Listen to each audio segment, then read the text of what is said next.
বিরুদ্ধে, সেটার জন্য পাকিস্তান হয়েছে। যখন আমরা হিন্দু জমিদারদেরকে বিতাড়ন করেছি, এখন আসছেন আপনি পাকিস্তান, পাকিস্তান আমাদের প্রশাসন করেছে, পাকিস্তানকে বিতরণ করা হবে। এখন আসছে ভারত, এবার ভারতকে বিতরণ করা হবে। আইন ভাঙবে এবং আইন ভেঙে তারা পয়সা ইনকাম করবে, তাহলে সেটা একটা অর্গানাইজ ক্রাইম ইউনিট। এখন আপনি বলেন যে আওয়ামী লীগ যখনই ক্ষমতার যাওয়ার আসবে কিভাবে, তারা কি করে? তারা কি ষড়যন্ত্র করে না? একটা কথা বলতে চাই, আমি কয়েকদিন আগে ফ্রেডরিক নিৎসের একটা ভিডিও দেখতেছিলাম উপরে। এটা হচ্ছে গিয়ে ফ্রেডরিক নিৎসে খুব উইক পার্সনদের নিয়ে কথা বলছেন, দুর্বল মানুষ। আমি একটু দুর্বল মানুষের সংজ্ঞা কি প্রথমে আগে এটা একটু বলি। মুক্তিযুদ্ধ নিয়ে যদি ইসলামী ছাত্র শিবিরের ছেলেরা যদি এটা বলে থাকে, তারা বলেছে যে মুসলমান হলে এটা করার উচিত ছিল না, মুসলমানরা ভুল করে করেছে, মানে কোন কোন মুসলমান ভুল করে মুক্তিযুদ্ধে, এবং এটার জন্য তারা ক্ষমা চাইতেও রাজি না, যা লিখেছে ঠিকই লিখেছে এরকম। হ্যাঁ, আচ্ছা ঠিক আছে, সেটা তাদের মতামত থাকতেই পারে। আমি মুক্তিযুদ্ধের দেখেছি, মুক্তিযুদ্ধের সময় আমার বাবা, আমার দাদা, উনারা কিভাবে, কি ধরনের ওনাদের প্রতিক্রিয়া ছিল, কিভাবে আমরা আতঙ্কে ছিলাম, আমরা সেগুলো দেখেছি। সেই সময় ইসলাম ধর্ম মানে কি আরেকটা মুসলিমকে হত্যা করা যায় কিনা, সেগুলো নিয়ে কিন্তু কথা হতো 1971 সালে। মুক্তিযুদ্ধ আমি মনে করি আমরা বাঙালি মুসলিমকে যদি ধরি, বাঙালি হিন্দুও যুদ্ধ করেছে এটা ভীষণভাবে, এবং তারা ডিসপ্রপোর্শনেটলি এটার জন্য প্রাইস পে করেছে, এই বিষয়ে কোনো সন্দেহ নাই। তবে বাঙালি মুসলিম যে যুদ্ধ করেছে আমি মনে করি সেটা ছিল আমাদের ইসলামের প্রতি আমাদের সবচাইতে বড় কমিটমেন্ট। আমি উল্টা বলবো, আমি বলবো যারা পাকিস্তানের পক্ষে ছিল তারা ইসলাম বিরোধী ছিল, আমি এটা বলবো। কারণ পাকিস্তান ইসলামিক রাষ্ট্র ছিল না, পাকিস্তান ইসলামের পক্ষের রাষ্ট্র নয়, মুখে কথা আর কাজ এক জিনিস নয়। সেনাবাহিনী প্রধান একটা একটা দেশের প্রধান হবে পরম্পরায়, এটা ইসলামিক সিস্টেম নয়।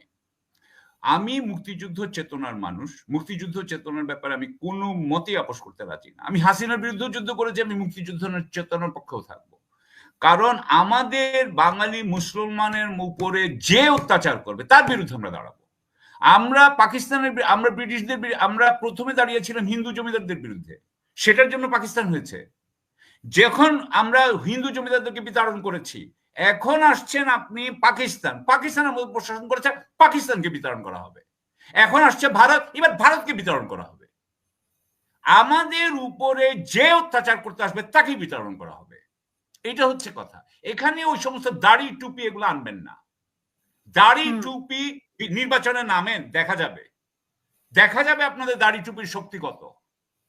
মনে রাখবেন যে এই দেশে 8% হিন্দু ভোট আছে, আপনি মনে রাখবেন এখানে উদারপন্থী একটা ভোট আছে, এত ইয়ে করেন না। আচ্ছা, দ্বিতীয় কথা আসেন বিএনপি। সো আমি এখানে আরেকটা কথা বলতে চাই, মুক্তিযুদ্ধ চেতনার যেটা আমার সবচেয়ে কষ্ট লাগে সেটা হচ্ছে আওয়ামী লীগ। মুক্তিযুদ্ধ চেতনার পক্ষে যেই কথা বলে আমি দেখি কি নিচে কতগুলো দর্শক লিখতেছে জয় বাংলা, কি জয় বঙ্গবন্ধু, জয় শেখ হাসিনা। আমার কষ্টে বুকটা ফেটে যায়, কারণ আমাকে আগে বলতে হবে আওয়ামী লীগ কি। আওয়ামী লীগ কি সোহরাওয়ার্দীর আওয়ামী লীগ বলতেছেন না শেখ মুজিবের আওয়ামী লীগ বলতেছেন? আগে এটা ঠিক করেন। শেখ মুজিবের আওয়ামী লীগ যেটা, সোহরাওয়ার্দীর আওয়ামী লীগ ছিল কয়েকদিনের, শেখ মুজিবের আওয়ামী লীগই তো আওয়ামী লীগ। সেই আওয়ামী লীগটা আসলে এটা একটা অর্গানাইজড ক্রাইম ইউনিট, এটা একটা অর্গানাইজড ক্রাইম ইউনিট। আমি অনেকবার বলেছি যে আমেরিকাতে একটা রুল আছে, একটা ল আছে, নাম হচ্ছে RICO, racketeering influence corrupt organisation act. সেখানে বলা আছে 2-এর অধিক ব্যক্তি যদি ষড়যন্ত্র করে যেখানে তারা ফেডারেল আইন ভাঙবে এবং আইন ভেঙে তারা পয়সা ইনকাম করবে, তাহলে সেটা একটা অর্গানাইজড ক্রাইম ইউনিট। এখন আপনি বলেন যে আওয়ামী লীগ যখনই ক্ষমতার যাওয়ার আসবে কিভাবে, তারা কি করে? তারা কি ষড়যন্ত্র করে না যে কিভাবে তারা আইন ভাঙবে? এই জন্যই তো বিচার বিভাগ এবং পুলিশ বিভাগ তাদের অধীনে থাকতে হয়, কারণ তারা আইন ভাঙবে এবং এই আইন ভাঙার পরে তাদের যাতে প্রাইস পে করতে না, তাদের যাতে আপনার পানিশমেন্ট না হয়। এটাই তো তার মানেতে কাজেই বোঝা যাচ্ছে যে এটা অর্গানাইজড ক্রাইম ইউনিট। আমি বলছি না আওয়ামী লীগকে নিষিদ্ধ করব, আমি বলছি যেই যেই দল অর্গানাইজ ক্রাইম ইউনিট হবে তারা নিষিদ্ধ হবে, তারা নিষিদ্ধ হবে।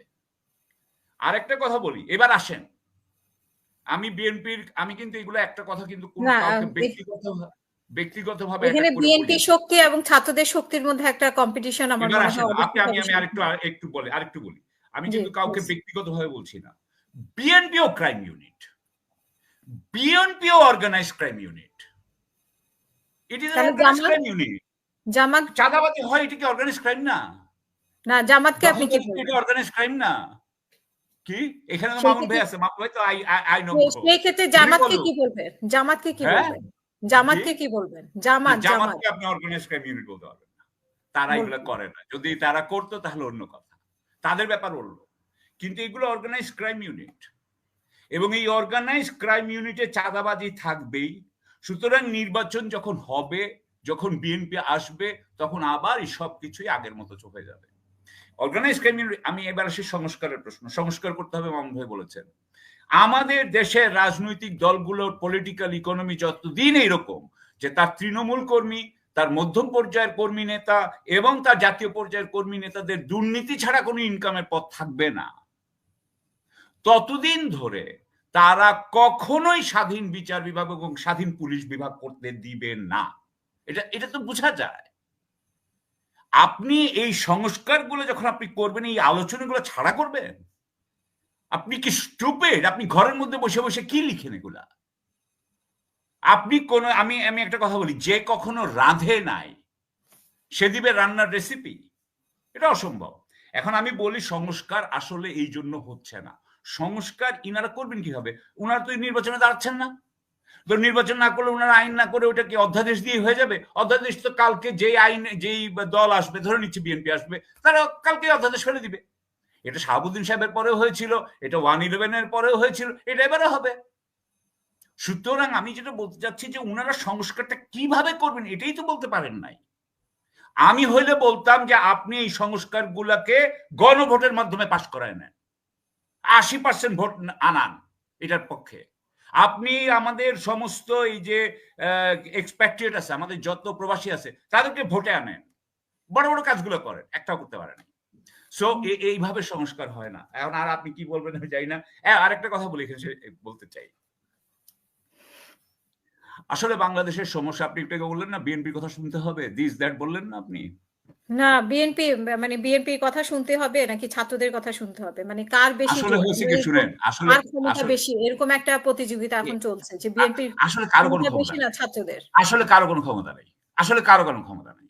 আর নির্বাচনের ডেট কি আসলে ছাত্রদের থেকে আসবে যে নির্বাচন কবে হবে সেটা ছাত্ররা ঠিক করে দেবে? না, এটা ওইভাবে আসবে না। ছাত্রদের, রহমান ইরান ভাই বলেছে আর কি, বিএনপি যা চাইছে তাই হইছে। সো সামনের দিকেও বিএনপি যা চাইবে বলেছেন, আলটিমেটলি এটা একটা জায়গায় এসেই ঠিক হবে। এটা আল্লাহ যখন করবে তখন করবে, যখন আর ইউনূস সাহেব আর রাখতে পারবেন না, যখন সবকিছু ছিঁড়ে যাবে তখন হবে, আমার মনে হয় আর কি আপাতত।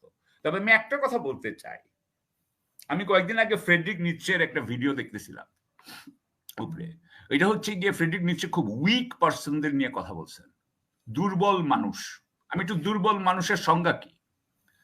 দুর্বল মানুষ হচ্ছে যে অন্যায়কে মেনে নেয়। সমাজ যেহেতু অন্যায়কে মেনে নিছে, সমাজের অন্যায়কে মেনে নেয়। ক্ষমতাসীনের অন্যায়কে যে মেনে নেয় এবং যে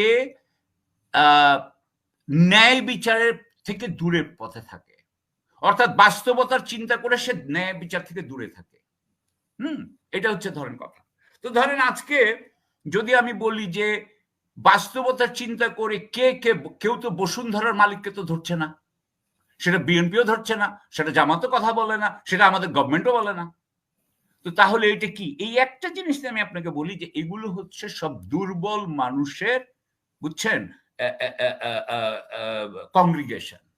ইভেন ছাত্ররাও কিন্তু কিছু বলে না, মানে ছাত্ররা যে সব ব্যাপারে কথা বলে, বসুন্ধরার ব্যাপারে ছাত্ররাও এখন দুর্বল হয়েছে। ছাত্ররা যখন যেই মুহূর্তে প্রাডো গাড়িতে উঠেছে আর 5,000 টাকার দামের পাঞ্জাবি পরছে আর ওই ধরনের ডিলিং এ যাচ্ছে, তার মানে তারাও দুর্বল হয়েছে। তারাও যেহেতু বাস্তবতার নিরিখে বলছে যে এখনো তারা নির্বাচন ন্যায় বিচার করতে পারবে না বা করছে না, তার মানে তারাও দুর্বল হয়েছে, সব দুর্বল হয়েছে। এখন আমরা বাংলাদেশ হচ্ছে দুর্বল মানুষের, সব দুর্বল মানুষরা একটা গ্রুপ আছে যারা আমলাতন্ত্রে আছে, তাদের একটা সিন্ডিকেট করেছে, দুর্বল মানুষের সিন্ডিকেট। তারপর দুর্বল মানুষের সিন্ডিকেট আছে আপনার আমাদের রাজনৈতিক দলে, কারণ যারা অনেক কিছু করতে পারে নাই। বিএনপির কথাই বললাম, আমি অন্যদের কথা বলবো না, আমি তাদেরকে দোষ দিচ্ছি না, কিন্তু দুর্বল মানুষ, তারা ফাইট করবে না, তারা এই বড় বড় অলিগার্কদের এগেনস্টে যাবে না, আপনি লিখে রাখতে পারেন। এটাই হচ্ছে কি আমাদের অদৃষ্ট। ধন্যবাদ।